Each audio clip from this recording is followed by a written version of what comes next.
Chad, of course, is a professor at the Graduate School of Business here at Stanford and the world's leading expert, I think, for sure, in the field of economic growth. I think it's the most important part of economics.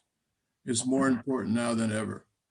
He's been a co-author with many of our colleagues, Chris Tonetti, Nick Bloom, Pete Clunell, and I'm grateful. He's actually frequently agreed to be a lecturer in my Economics 1 course, which the students already love at Stanford. His title today is quite provocative. I like it. I like provocative titles. It's called The End of Economic Growth, ? Unintended Consequences of a Declining Population. So feel free to jump in with questions. You can raise the mechanical hand or use the chat function on Zoom. Chad, the Zoom room is yours. Okay, great. Thanks very much, John. It's really a pleasure to be here. Go ahead and jump right in if you have questions. I'm not good at looking at the chat or looking at the raise hand function or something. Feel free to jump in. So as John mentioned, this is a provocative title. It's sort of a bit of a different paper. One of my friends, after I made it available, he tweeted, "I've always loved economic growth theory as a special kind of science fiction," and I think this paper kind of fits there. But it makes a point that I hadn't appreciated before, and that might actually be kind of relevant. So that's where we're going. So let me start by just reminding you of sort of some background that I think is helpful for thinking about how I'm going to approach this question of how population and growth interact. And that's to start with Paul Romer's Nobel Prize. So Romer got the Nobel Prize for pointing out that ideas are special. And by special, he talked about non-rivalry, but I'm not sure that's the most helpful word in the world. I think infinitely usable does a much better job of conveying what this special feature is. So the way to see it is think about all the classic goods in economics: a barrel of oil, or an hour of a surgeon's time, or kind of any other good you're used to thinking about. Those goods are rivalrous, right? You can use it or I can use it, but we can't both use it at the same time. And if I use an hour of a surgeon's time, some resource is used up. There's an inherent scarcity to most goods in economics, maybe all goods other than ideas. And the thing that Romer pointed out that really is at the heart of the Nobel Prize is that ideas aren't scarce in exactly the same way. And in particular, think about the invention of the COVID-19 vaccines. Once you come up with the blueprint, the design for that vaccine, everyone can benefit from that design. And one way to think about it is the same blueprint can be used by one factory or two factories or 100 factories or a factory in every country. There's no scarcity of the design. It didn't exist, and then it exists. And then the same design can be used at any scale of production. And that really is the thing that makes ideas special. You invent it once, and it can be used to make 1 billion people or 7 billion people better off. Go ahead, John. If I could, your point, of course, is excellent, but this is probably a pretty bad example, because coming up with the vaccine took all of 2 people 1 weekend. And getting it through the FDA and then scaling up production. It turns out this is a 0 fixed cost, high marginal cost device, not the other one. But anyway, your point is right. I'm just making the vaccine, it turns out to be the opposite. Yeah.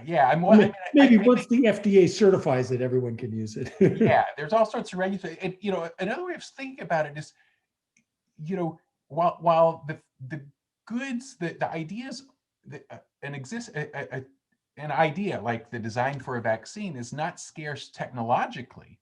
We as a society can create artificial scarcity. I mean, the patent system does that. And so you want to kind of distinguish what's part of the way the world works. Is it scarce technologically? And from, do we, perhaps to help incentivize the creation of these things, create artificial scarcity like patents? Okay.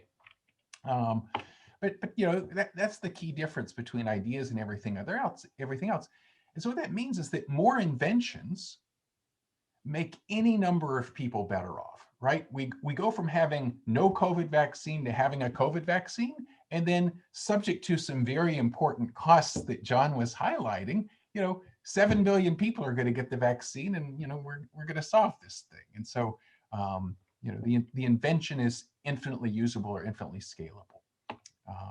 Okay, next question, where do inventions come from?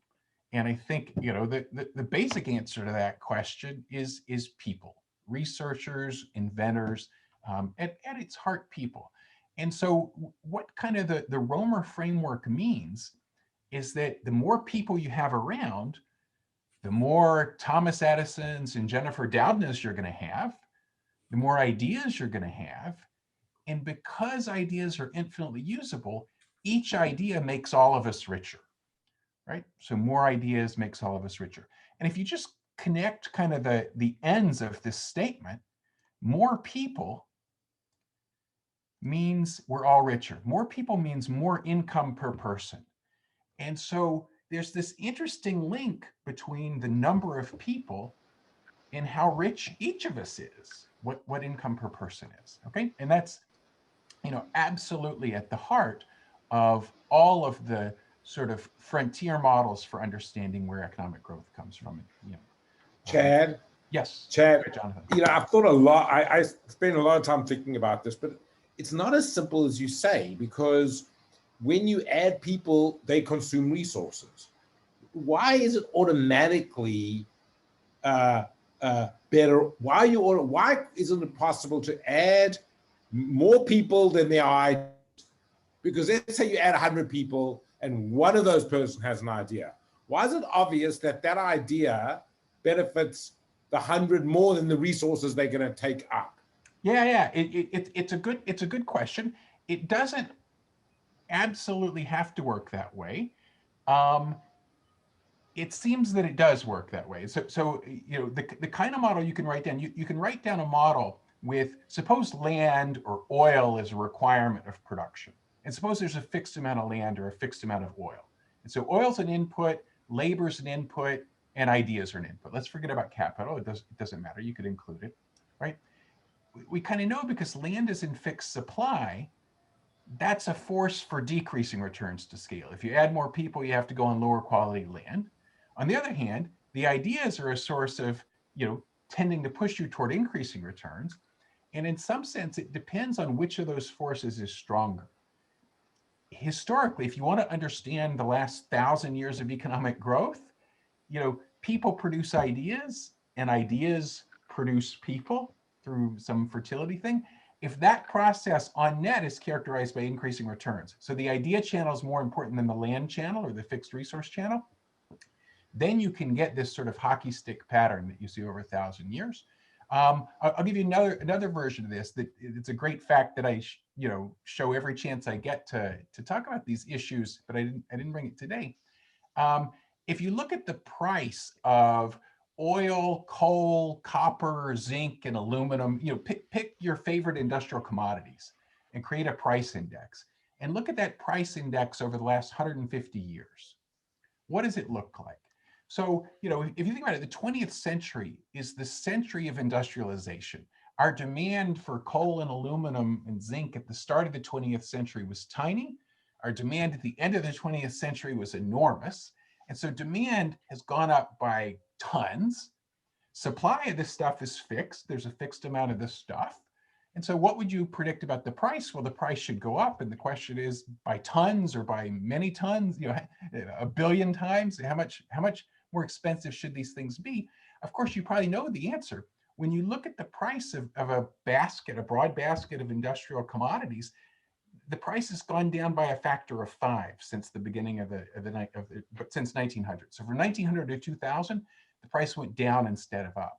And what that says is that, somehow the scarcity isn't the dominant force. We discover new pools of this stuff. We develop new technologies to find new versions of this stuff. We can use it more efficiently.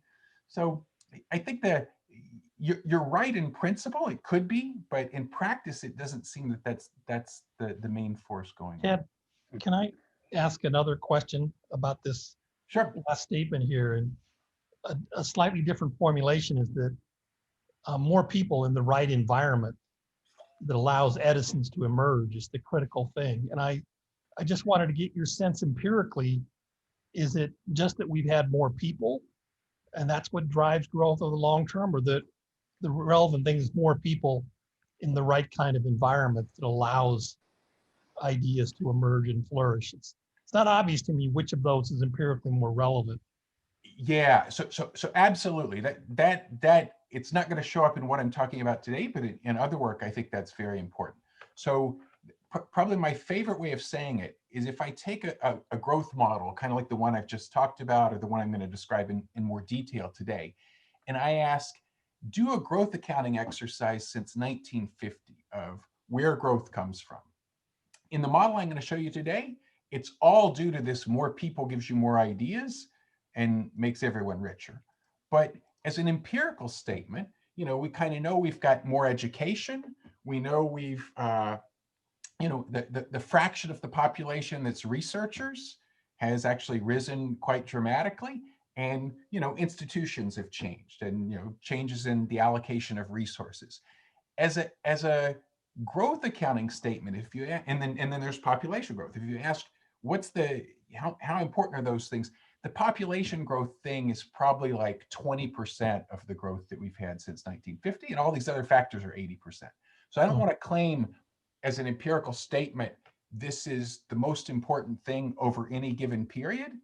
What I would claim is if you look at the world long enough, if you want to keep going into the future, everything else runs into diminishing returns. Like, think about improving the allocation of resources, which I think is historically very important. At best, you can, get to the optimal allocation, and then you can't improve it anymore. Once you're at the optimal allocation, this sort of more people gives you more ideas is the only thing that's left. Or, educational attainment. At most, we can all get PhDs, and then that channel's not going to kind of be there anymore. So, I think both of these things are important to appreciate. And you're right, as a historical matter, quantitatively, I think other things have been really important. Okay. So Chad, I just want to make sure because I'm not talking about the resource issue, just the idea issue. But you're taking as an assumption that because these ideas are infinitely scalable, if I just look at the idea part, one idea can make up for an infinite number of births. Not an infinite. So this will be, I think it'll be more helpful when I write down a production function, but imagine your production function depends on ideas and stuff, labor, right? Romer's insight is there's constant returns to labor. If you want to produce twice as much stuff, you have to build another factory and replicate everything. So constant returns is a good benchmark. But that building another factory, you can use the same blueprint. So there's constant returns using the same stock of ideas. If you increase ideas, you increase output by even more. I'm not saying you increase it infinitely more, but another idea makes That scales up. I don't want to slow you down too much, but this is the policy seminar. So, our current policy is all hell-bent on stopping China from using our intellectual property. And I've always taken from your work the idea that no, we should, intellectual property ideally should be completely, there's the question of the incentive to produce the stuff, but that's the only question. And that this is not a good policy per se. I think that's right. The way I like to say that is when you think about what the prospects are for growth over the next, 50 years, one of the big forces that's going to be relevant is, the US, Europe, and Japan together has about 1 billion people. China has another 1 billion, and India has another 1 billion. And historically, China and India were so poor that their people kind of couldn't effectively be Thomas Edison's or Jennifer Doudna's. And as those economies develop, how many Thomas Edisons are there in China waiting to realize their potential? And again, this depends on, the institutions that Steve was talking about, but China's institutions have gotten a lot better. And so their education's gotten better. We're much more likely to find a Thomas Edison or a Jack Ma or something in China than we were 50 years ago. And that's, China already doubles the number of people we can throw at creating ideas, and India adds another 1 billion people. This is really important. This is another set of policy issues, which is like in the paper today. Therefore, what you need is good two-way communication of ideas with China. The whole idea of we should wall ourselves off from China's technical developments in AI and computers and build our own separately, and the two should not talk to each other, is, I think, in your view, completely disastrous. The Thomas Edison in China needs to invent something we use, and we need to invent something that they use. Yeah, I mean, that's kind of the history of the successful part of the world, is that, you know, ideas are invented one place and kind of everyone benefits eventually. You think about, you know, Gutenberg and the printing press, or the Haber-Bosch process, or any of these things, right? I mean, you know, they get invented one place and then they diffuse relatively quickly. And, you know, we want to take advantage of that. The more inventors we have and the more open we are to diffusion, you know, that's why North Korea, you know, has so Axel Merck has a question. Axel, do you have a comment you want to make now? Came on the chat. Yes, sorry, I don't want to disrupt too much, but I just have a fundamental problem with the entire premise that more people create more innovation, and it was alluded to. Great ideas have been made always by a select few, and if we have a declining population, if we have great innovators, we can get great growth. It's as you pointed out yourself, right? The masses in China alone didn't create too much wealth, too much this and that. You need property rights, you need a rule of law, all that fun stuff, right? That comes with it. And I guess the question is, can you say, all right, given all that, can you just with more people create more innovation? And I guess a regression analysis may show you that you can. I just seriously doubt that. If you just look at long-term interest rates around the world, they are negative in the Eurozone, and it is, in my view, not because of demographics, but because of stifling regulation. And obviously it's a debate to be had, but I would certainly not take it as an ex ante premise that innovation has to come just from the number of people. Yeah, I'm not at all saying it has to just come only from the number of people, right? I mean, I acknowledge all the institutional points, the education points, the allocation of resources points. Holding all those, if you write down the models, those other things run into diminishing returns in some sense, and can't be a source of long run growth. And, you know, people can, and I agree, it's not the most intuitive statement. I try to sort of say quantitatively over the last 50 years, the other stuff is 80% and this particular channel is 20%.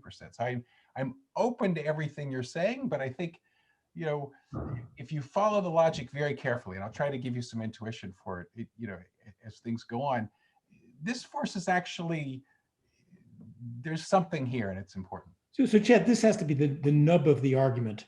Whether a constant population, 10% of them are inventors, is the nature of ideas that 10% who are inventing can give us exponential growth, or do you need growth in the number of people inventing and not just the fraction? And that, so you got to tell us, this is, I presume, if you're actually, if we would let you talk, what you would tell us about, yep, which is the nature of idea creation and whether that can work or whether you actually need more people.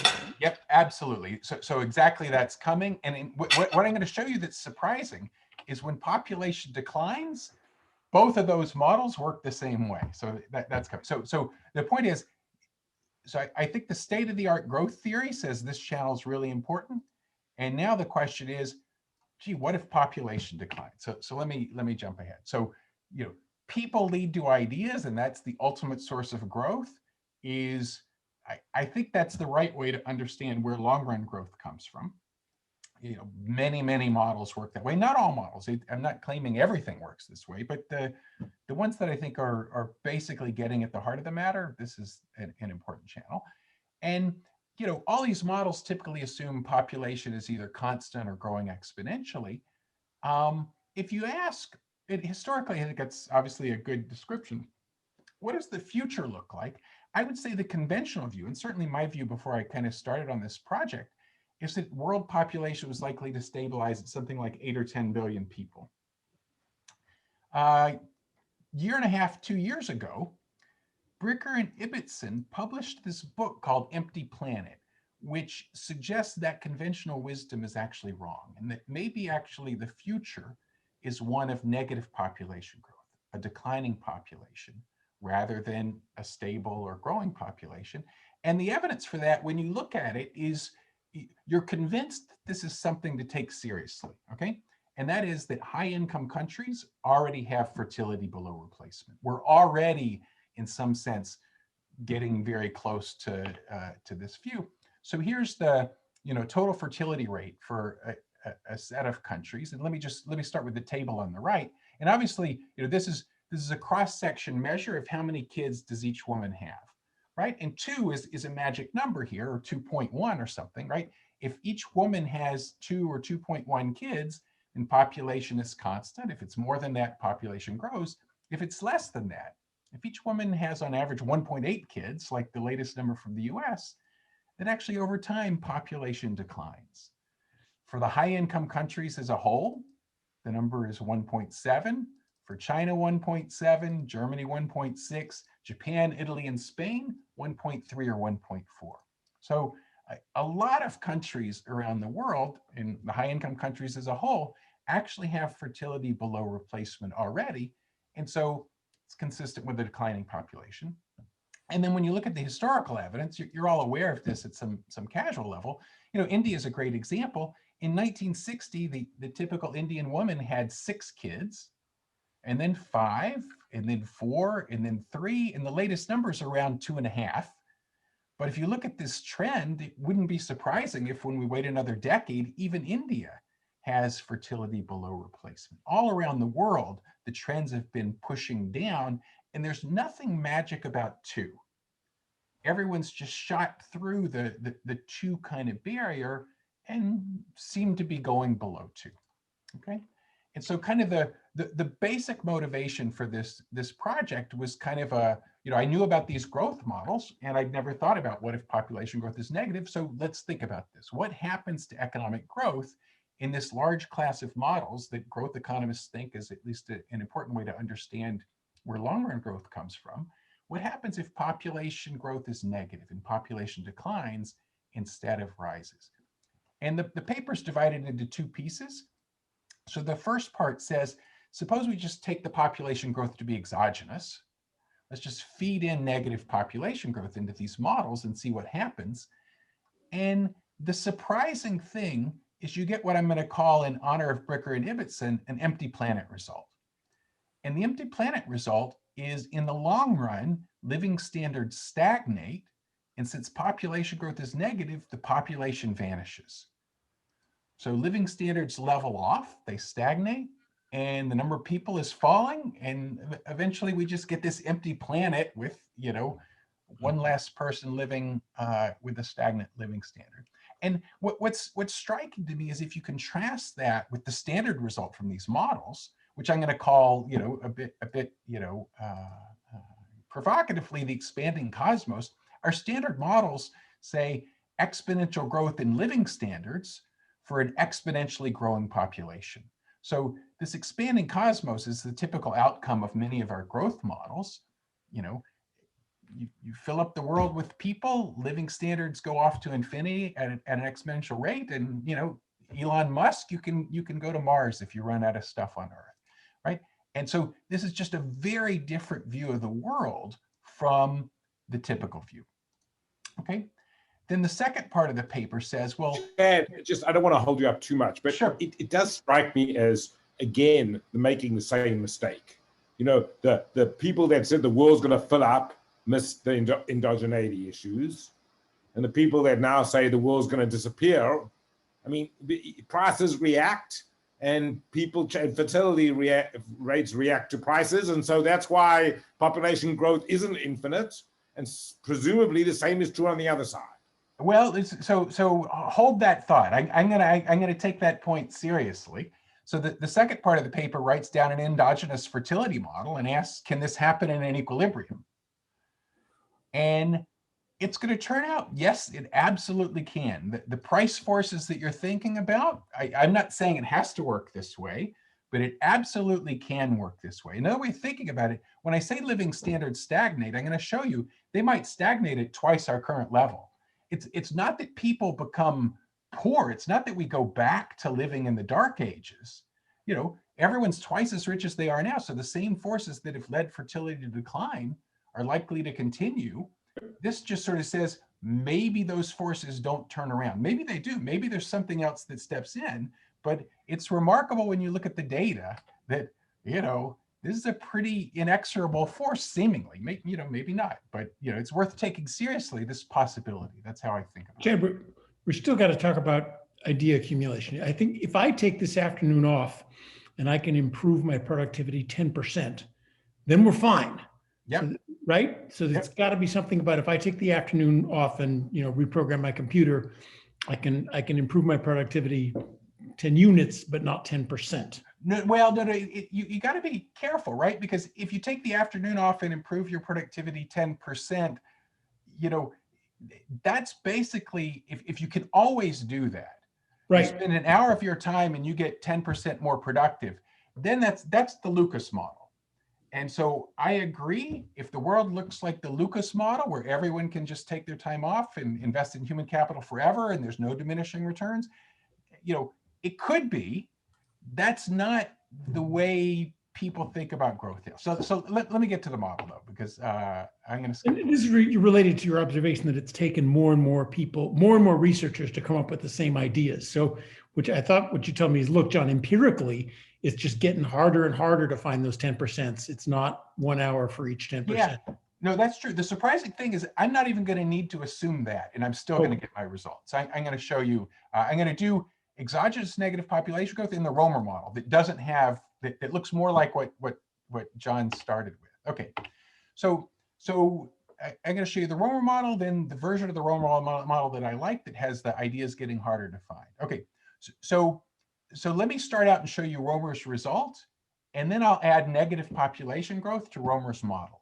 And I'm going to show you the simplest possible version of these things just to make it clear. You can generalize all this stuff a lot. Okay, so here's Romer's Nobel Prize right there, right? Constant returns to rivalrous inputs, capital and labor and land or whatever. I'm only having labor here just to keep it simple.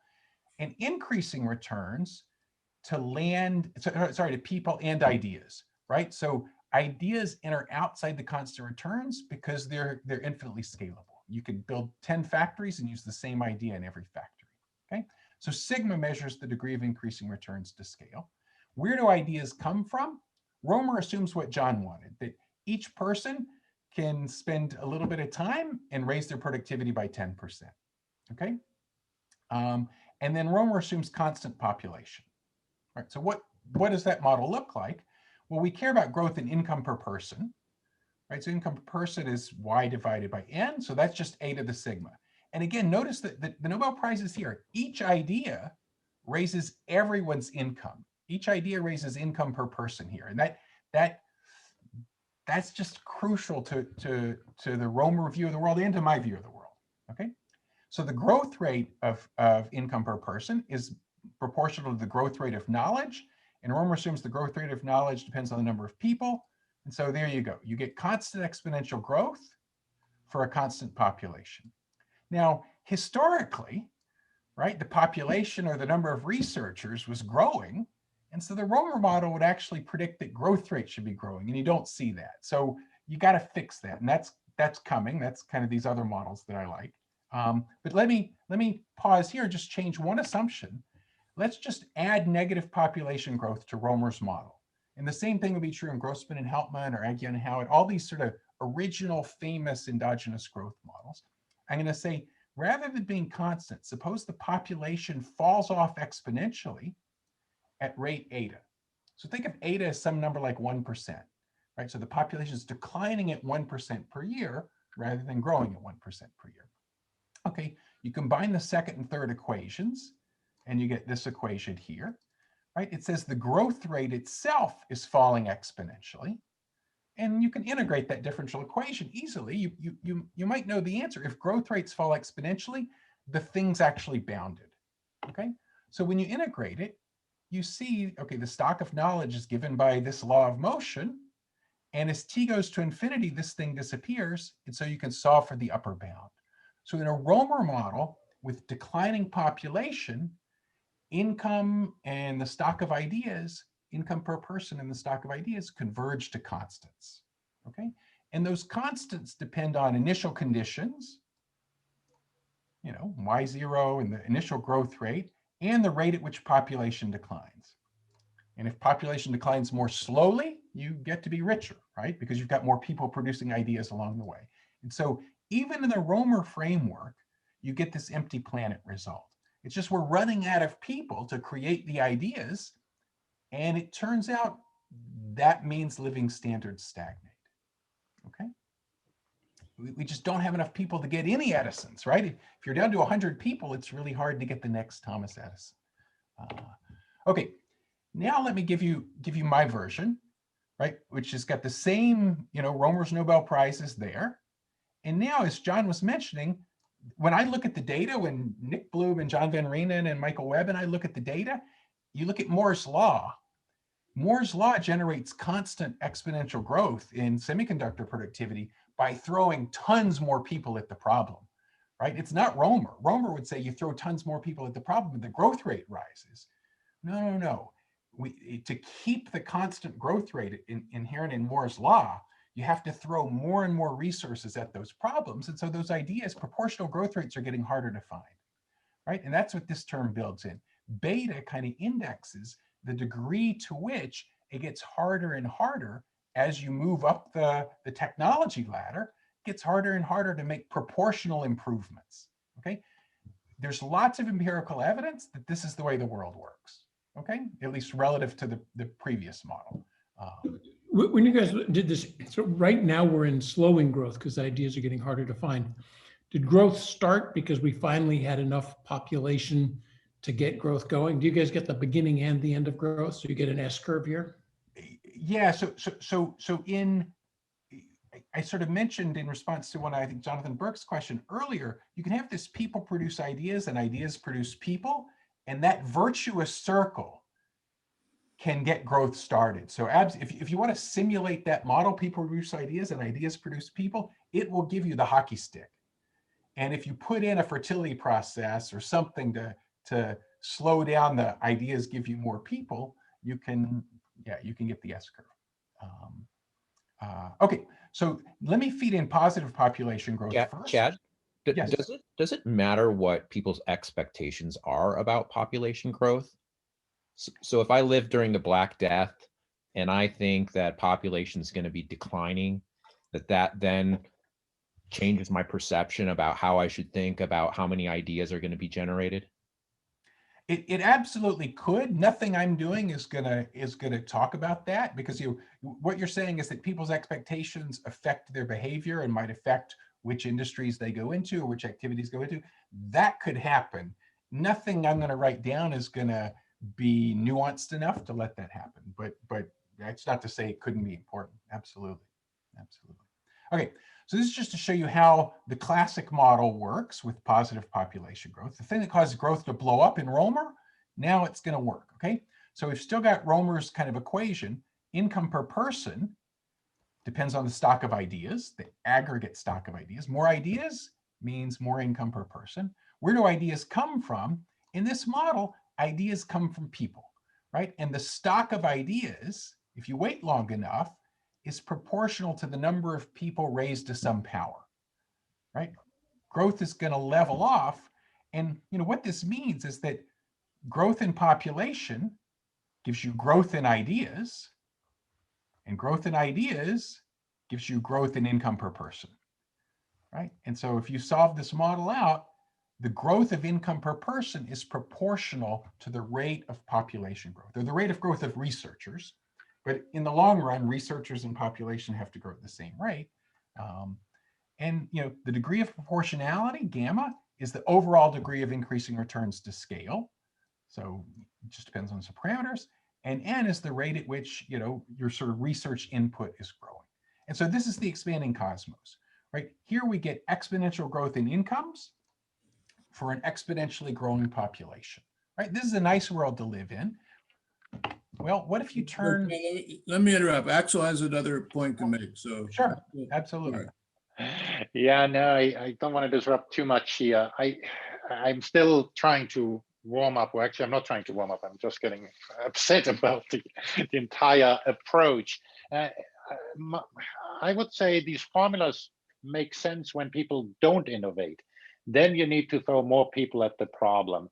But I would encourage everybody to read Peter Thiel's book that he wrote a few years ago, From Zero to One, what true disruption does, right? I mean, if you go back to any time when there was a big change in history, at some point people were running out of ideas, but then a new idea came up that just revolutionized how we went about things and when all knew about it.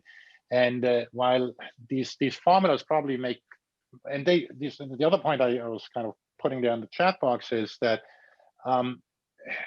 countries with declining populations tend to be countries with a lot of red tape that have become lazy, where innovation is no longer rewarded. And so while I trust your regression even matches reality, I do question the underlying premise that we should foster population growth rather than what this is discounting is kind of the sort of environment that fosters innovation, which I think is key. And you may not even disagree. It's just that when I see these sort of formulas,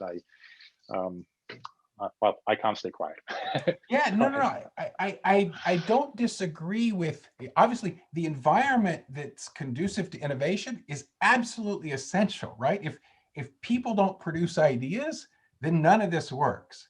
My claim, and I agree, this is not obvious, but if you play with the math and look at the history, I think it's right.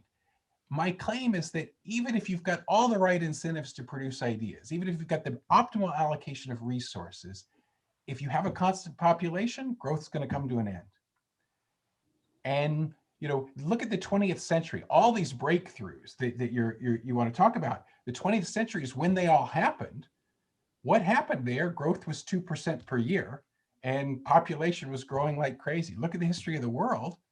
What happened? Population exploded and incomes exploded. The two go together.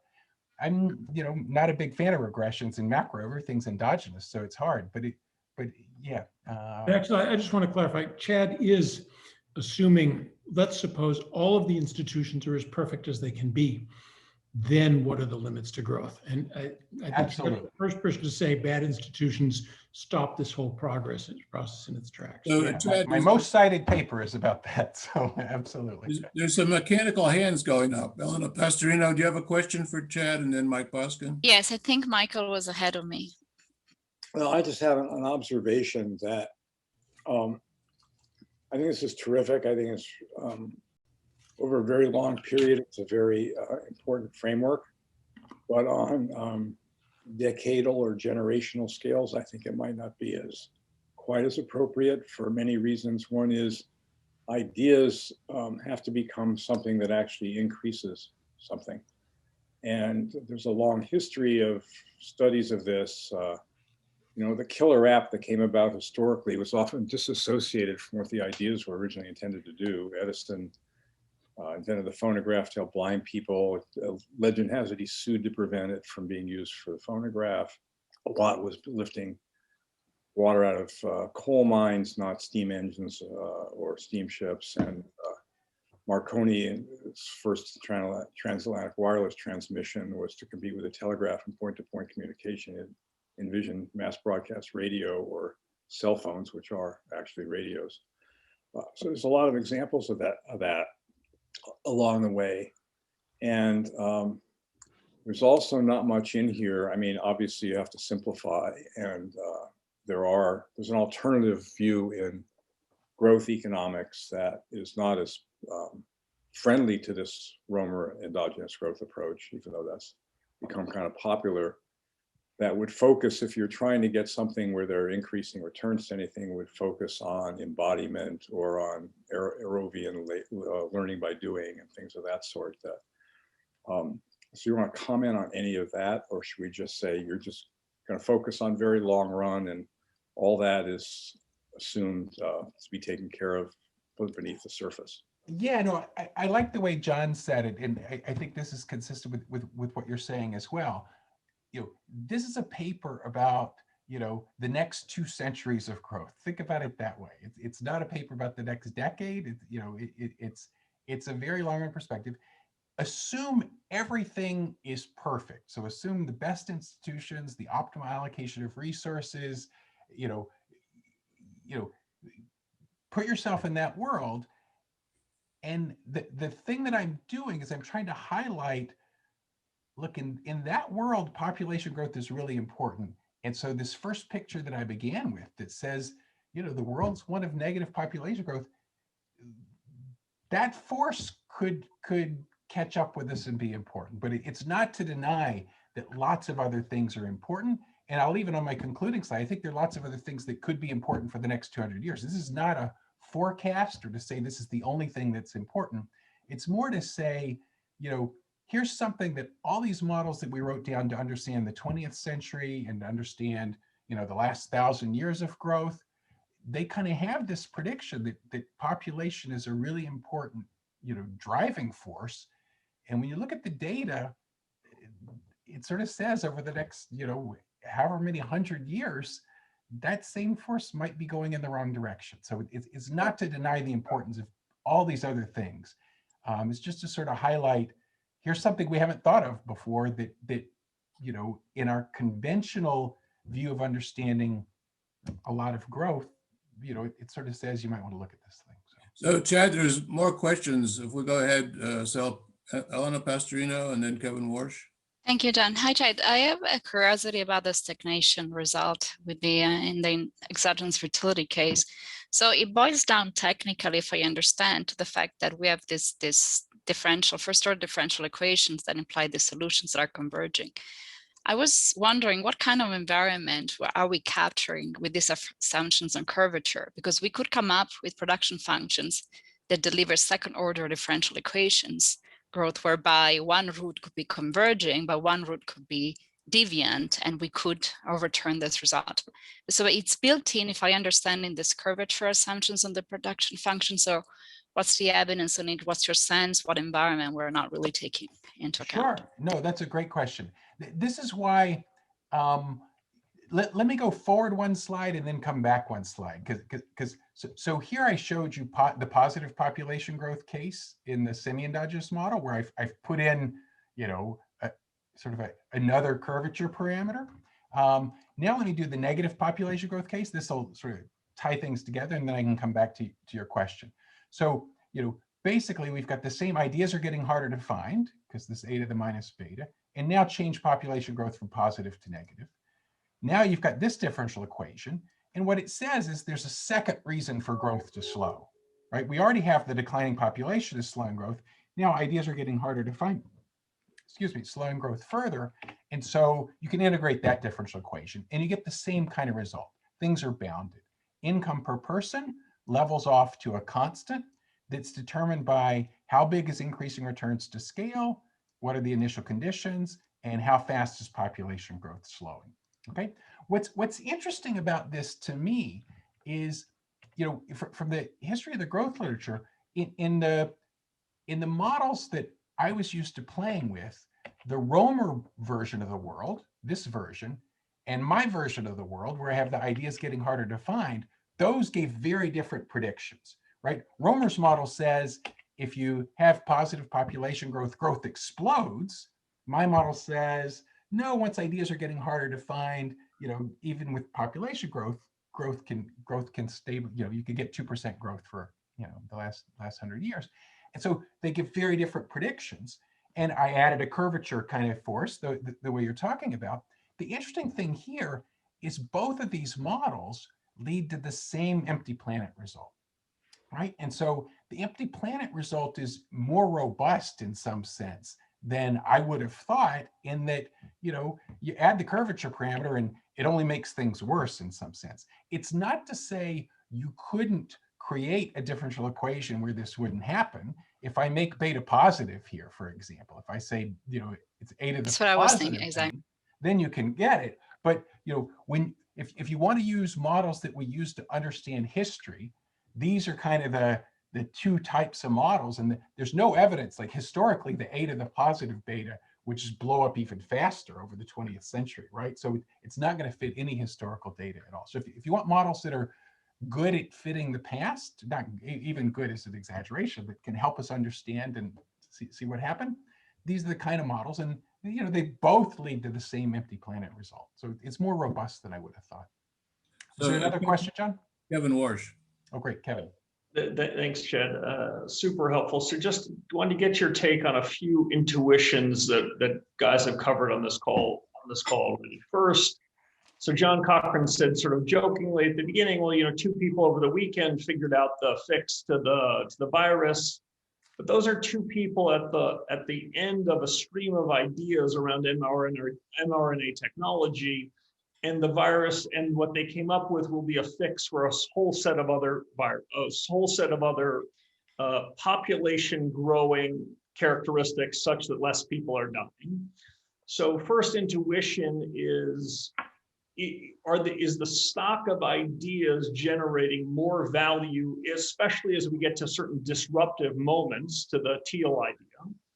The second is really from Jonathan Berk and Axel, which is, again, to torture the pandemic, we have super spreaders in the worlds of ideas. There is some set of that population that are idea gatherers, generators, etc.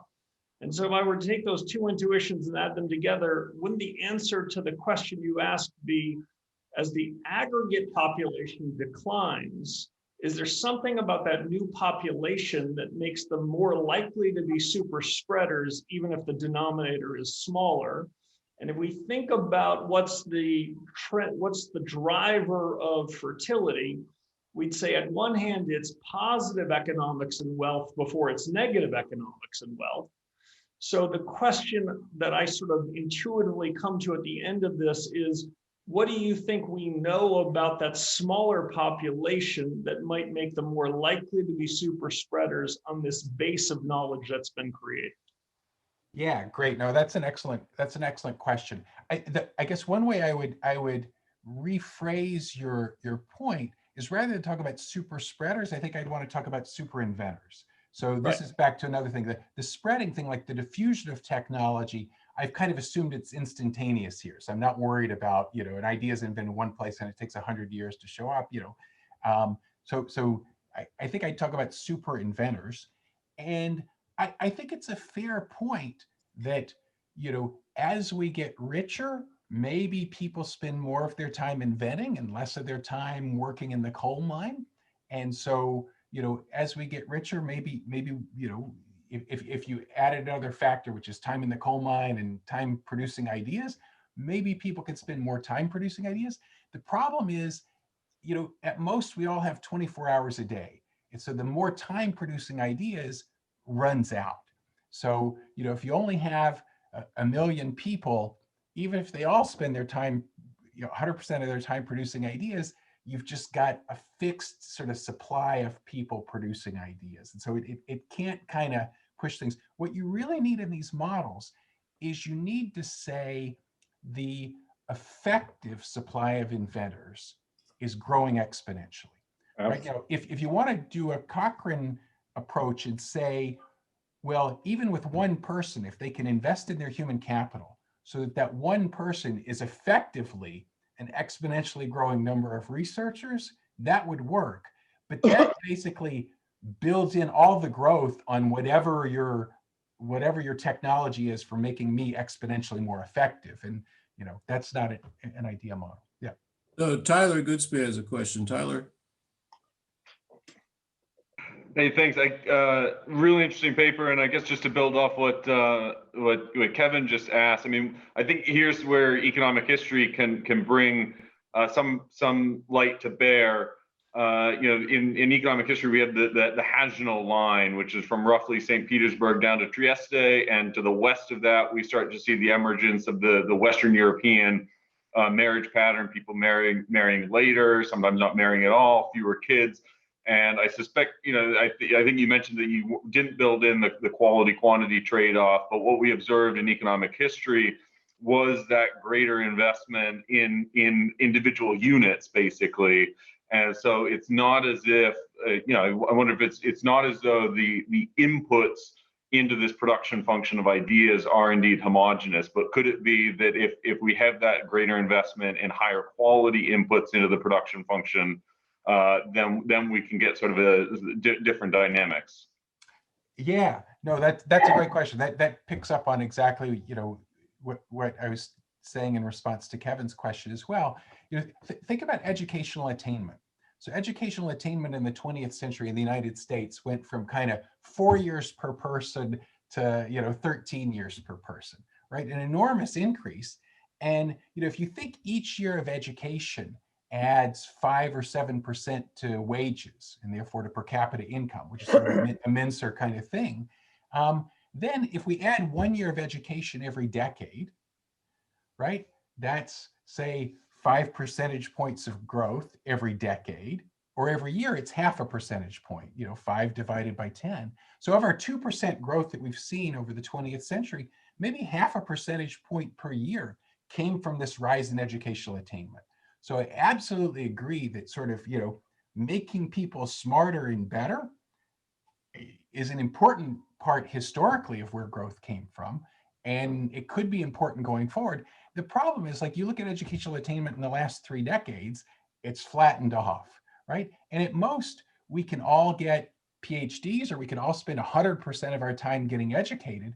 Once you spend 100% of your time getting educated, it flattens out. It's so in the very long run, that source of growth, is going to disappear. And I think we're already seeing it. I mean, if you ask me what's growth going to be over the next 20 years versus the past 20 years, 0.5% slower because this educational attainment is leveled out. I think that's one of the forces slowing growth kind of going forward. So Adele, you have a question? Adele, are you still there? Yeah, no, I was just, I'm eager to get to the end and hear the result, because it seemed to me that generating ideas from the huge growth in population in the rest of the world would be pretty important for this model. And looking at Africa and the other developing areas seems to be fertile ground for innovation and ideas that could maybe help the high income countries if we did it right. Yeah, I totally agree with that point. This gets back to my sort of China and India point that I was making earlier. If you ask about the next 50 years rather than the next 300 years, China and India are our greatest source of new people to throw at these hard problems. And if you triple the number of people that we can throw at these hard problems, that's going to raise incomes for everyone, right? If the degree of increasing returns to scale is a half, for example, then you double the number of people and you take the square root of 2, and we're all 40% richer in the long run. And so if you triple the number of people who can create ideas, we're 70% richer. So I think there's a lot of growth to be had from the Thomas Edisons and the Jennifer Doudnas in China and India. And we kind of want that to happen, because if that doesn't happen, that's a source of growth the whole world's missing out on. So does that mean we should be investing in education and policies that would spur innovation in Africa? I think, if you look at what happened in China, China in 1978 wasn't producing a lot of ideas, and China today is producing a lot of ideas. And why did that happen?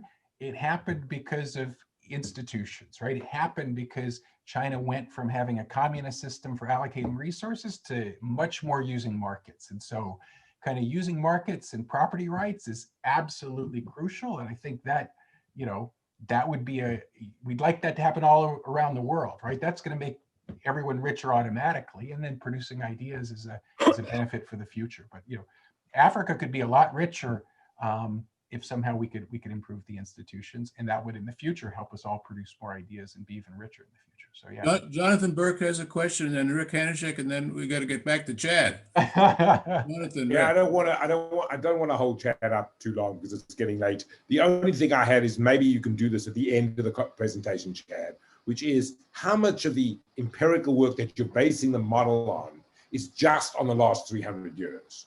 Which is a very exceptional part of human history, right? I mean, I could think of the agricultural revolution, where you're right, there was an explosion in the human population that then stagnated, okay? But I don't think anybody would argue that's because they ran out of ideas. Yeah, no. Institutions matter. Why did ancient Rome got to be rich and then didn't? So other things matter. This is not claiming only one thing matters. So institutions matter, education matters, health matters, lots of things matter. This is instead zooming in on one force. And so absolutely historically, those are things. I guess one other answer to your question, these models were built. We formulated these models to understand the 20th century. All of the growth literature, starting in 1985 or whatever, was about understanding recent growth. The interesting thing is you take the same model that was built to understand recent growth and use it to understand the hockey stick of the last, 2,000, 10,000 years. The same model works. So I view that as sort of a out of sample, loosely speaking, test that the framework's not crazy. But absolutely other things are important historically and everywhere else. Okay, we're in good shape in terms of where we're going, because if I don't get to the second half of the paper, it's not the end of the world. Actually, could we just have Rick Hanushek and then just a quick question on Chad? Sorry. Great, absolutely. Hey, Chad, I just wanted to add one little sort of footnote that education measured by attainment is a crummy way to do it, and that you can learn a lot more per year. And in fact, if you look across countries with the same attainment have a lot different ideas because their actual education and what they know is very different. And so there's not the same kind of limits on all your time spent going to school if you think of it in terms of what people know. Yep, I'm very sympathetic to that. I think that's exactly right. Obviously, you've done a lot of research that's great, along those lines. What I would say, if you want, the way I like to think about it is, imagine a world where ideas aren't important, where you could just get it by investing in human capital. And suppose you spend an hour a day investing in human capital. With an hour a day, can you cause your quality to grow at 2% per year forever? Now, if an hour a day, that's the Lucas model. If an hour a day can do that, then you don't need Romer at all. You've already got exponential growth in quality, you get exponential growth in income forever, and it has nothing to do with population. My sense is that no one believes the education process works that way. Spending an hour a day is going to raise your human capital. It's not going to raise it, by 2% per year forever with no diminishing returns, right? And so I think that's the challenge. So improve the quality, improve the quantity of human capital. Historically, those things have absolutely been important. You can write down a growth model where that's all you need for growth. I think it's not a very robust model. It requires a knife edge kind of assumption, and if you tweak it at all, the result goes away. Whereas this one is a little bit more robust, but absolutely. Okay, let me, like I said, we're actually almost done with the first half, and that's all the part I really needed to get through. Okay, so this I already told you about. Remember, this is the ideas get harder to find because of this beta force, and so you still get an upper bound. What I want to do next is just plug in some numbers just as an illustrative example, because I think they help to show you, they help to reinforce this point. When I talk about stagnation, I don't mean that we go back to the dark ages. Instead, I mean, we get richer than we are today. And an interesting question is how much richer? Because we've still got people producing ideas and they're going to still make us richer going forward. How much? Well, if the model is really simple, so it's easy to pick some parameters and plug some numbers in. This is not a serious calibration or estimation. This is just to show you how the model works. Growth rates are about 2% per year recently. Let's stick in 2%. For population decline, let me make it 1%. How much harder are ideas getting to find? This is the paper I was talking about, Moore's Law, with Nick Bloom and John Van Reenen. We kind of estimate that beta is about 3 for the economy as a whole. And so that would say the degree of increasing returns to scale is about 1/3. And if you want to think about it, if you wrote down kind of a Mellett's model or one of these other growth models, this degree of increasing returns to scale could easily translate into markups. So if you thought markups were 30%, this is kind of consistent with that. So, numbers aren't crazy, they're based on something. How far away is the long run stagnation? So you can calculate in the Romer framework or in the beta framework, the semi-endogenous growth framework, what's the ratio of our income where we level out to our income today? How much richer do we get before we level out completely? And in the Romer framework with these parameter values, we could get to be 7 times richer. Once I add in ideas are getting harder to find, maybe it's 2 times richer. So the point here is just, everyone's going to be twice as rich as we are today. That's a pretty good world. And so it helps you to understand a little bit this point that I forget who made it, but it was a very good point. Prices and things adjust, and maybe that'll get fertility back up. So we won't empty the planet. Maybe we'll level out at some population in the future. Well, the point here is that if you think our getting richer is partly why we're having fewer kids, well, we're going to continue to get richer. And so we might even have fewer kids. That would be a simple thing that could happen here. And so it's not obvious that the prices are going to save us, is what I would say. Okay. So this is the concluding slide for the first half. Let me kind of bring things together, because I think there's kind of one more interesting point on this slide.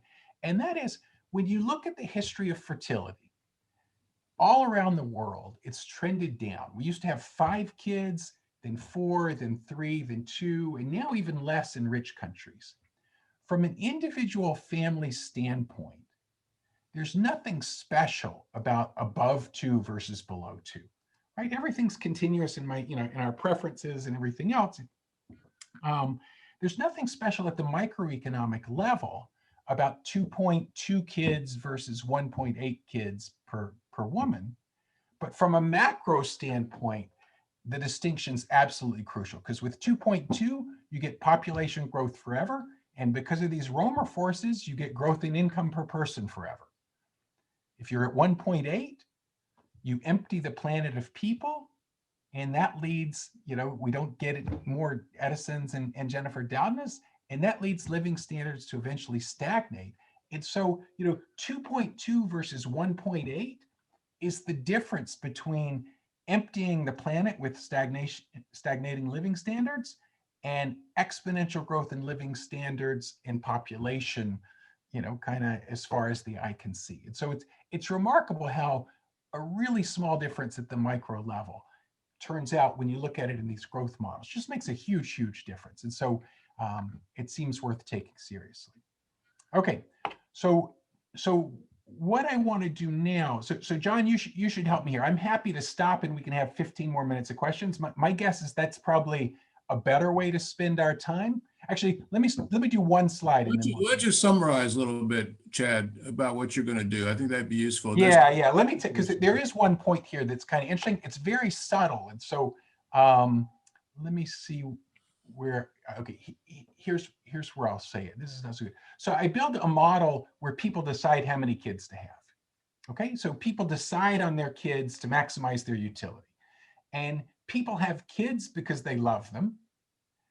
In the model, there's an externality, which is we have kids because we love them, but we ignore the fact, perhaps only to some extent, we ignore the fact that our kids might be the Thomas Edisons who come up with an idea and raise everyone's living standard around the world, right? There's an externality there. We don't take into account when we're deciding how many kids to have that our kid might solve global warming.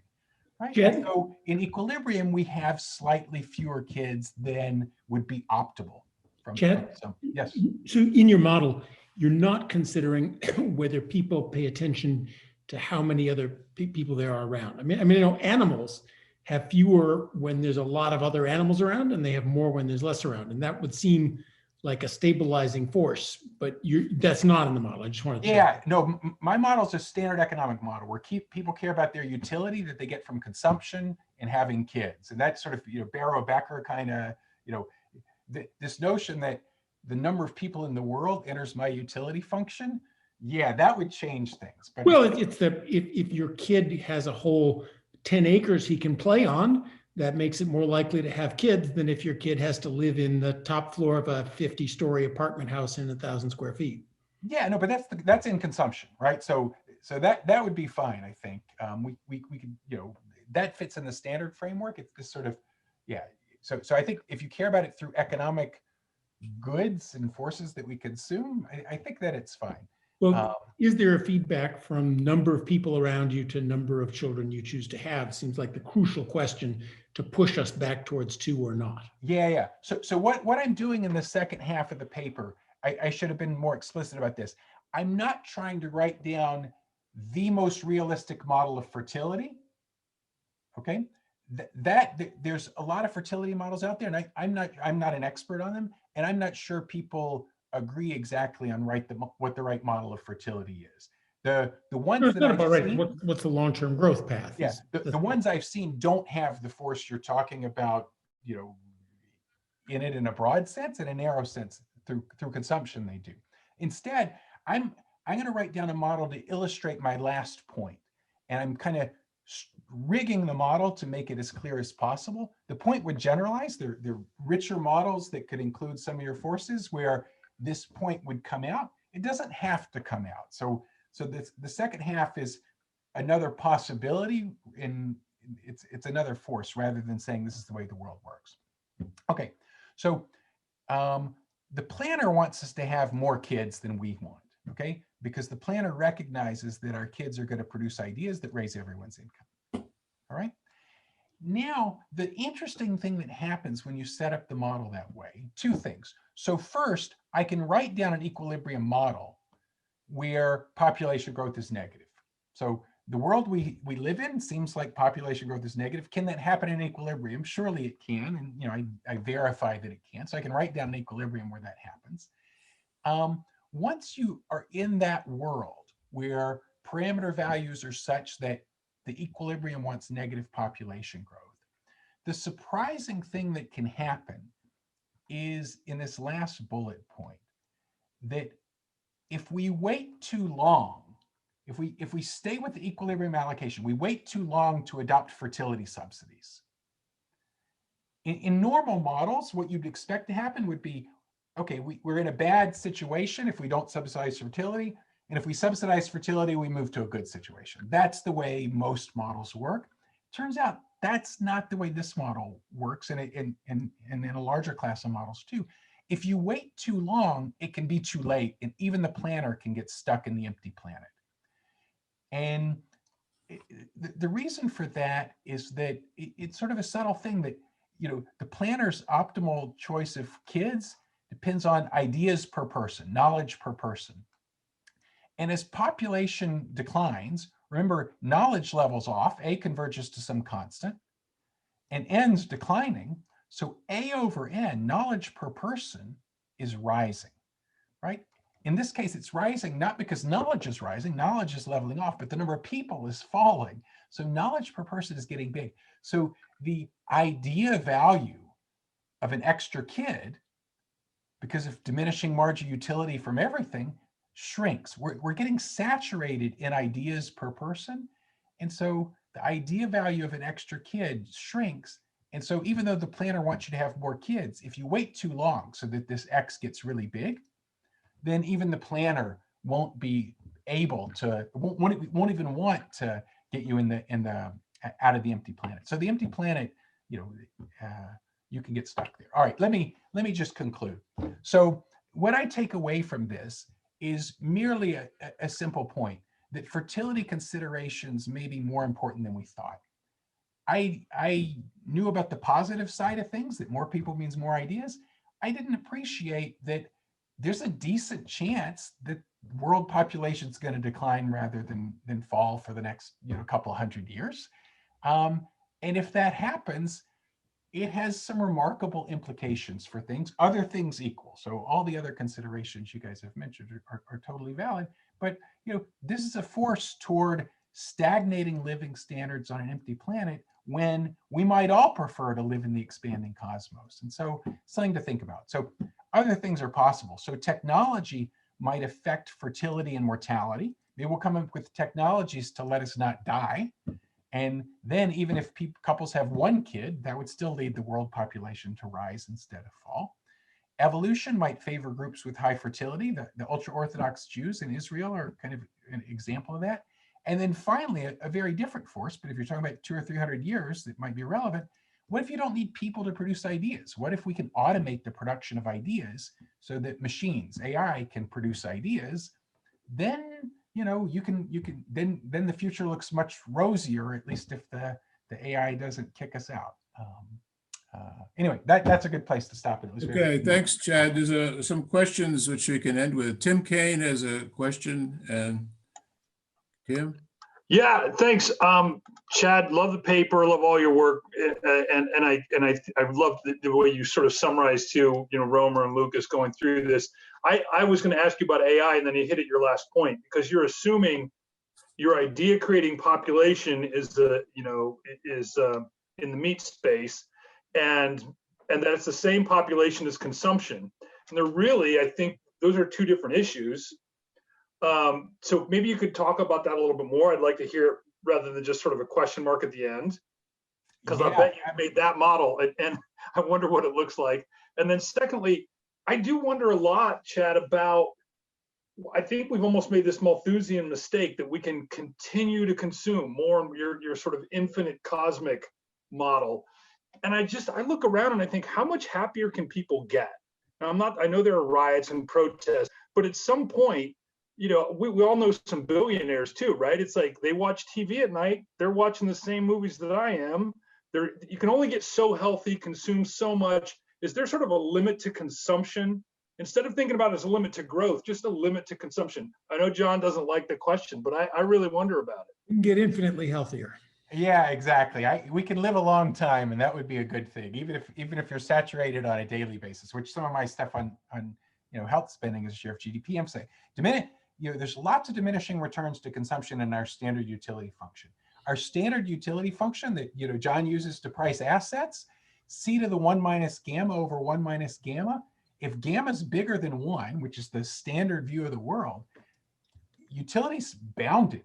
There's a bound to utility. So your notion that even with infinite consumption, our happiness would be bounded, I think that's built into our standard economic models, actually. And so I don't think it's as far away from what we normally work with as you think.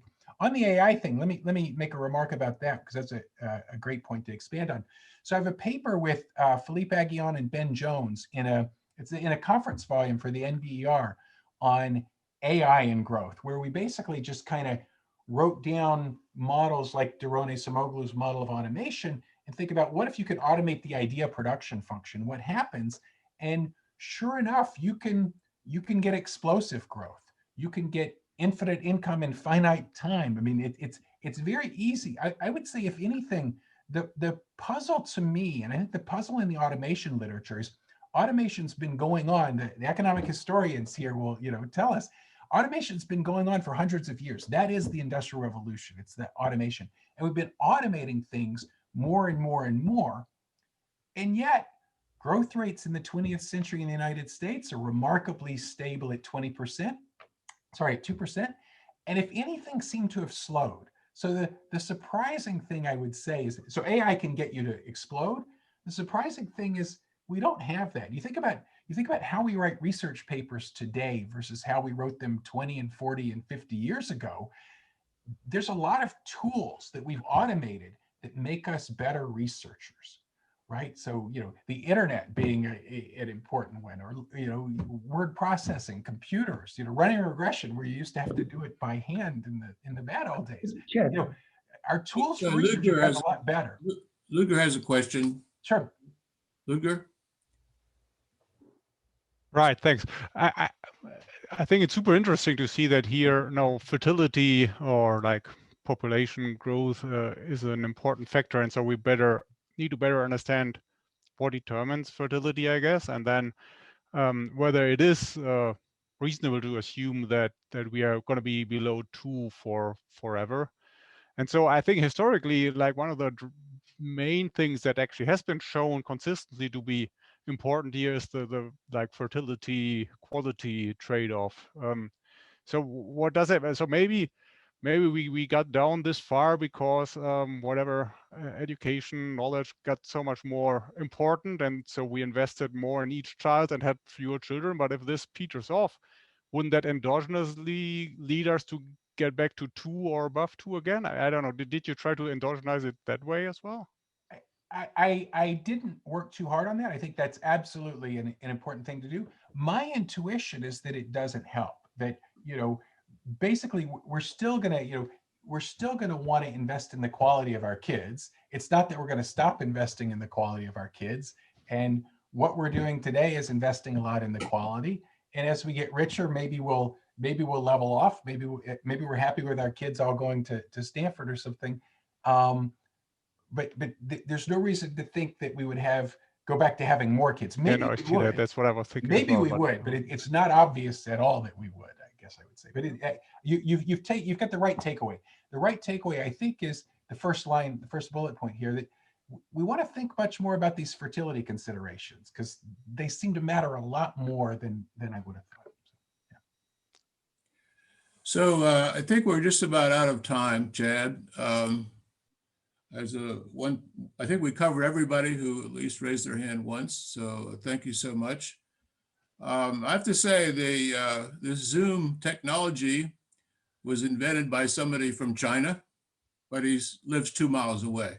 And I think maybe that was what Kevin wanted to get at and Jonathan wanted to get at, but there's a lot goes on. It's just a treat to hear your perspective and to go through the equations. So thanks so much for coming. We appreciate it.